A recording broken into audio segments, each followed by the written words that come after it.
So this is where we made it. We got her home. Got her loaded.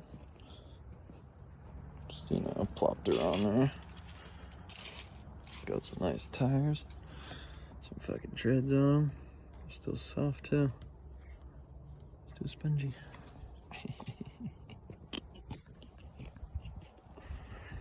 But yeah, fucking old fucking D16 Z6 5-speed.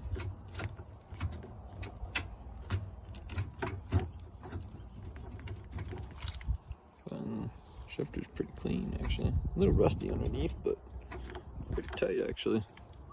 That's just a boot. That's just one of the other boots sitting there I threw in there. But yeah, she held up good. Got some spares. Just steelies, but they were good tires though. The other wheel was all fucked up though. So I was like, ah, fuck that wheel. But nonetheless, get this bad boy. Do her up. I'm just gotta figure out how to get this fucking thing off my truck now. That'll be the fun part. But we'll get her. Stay tuned for more.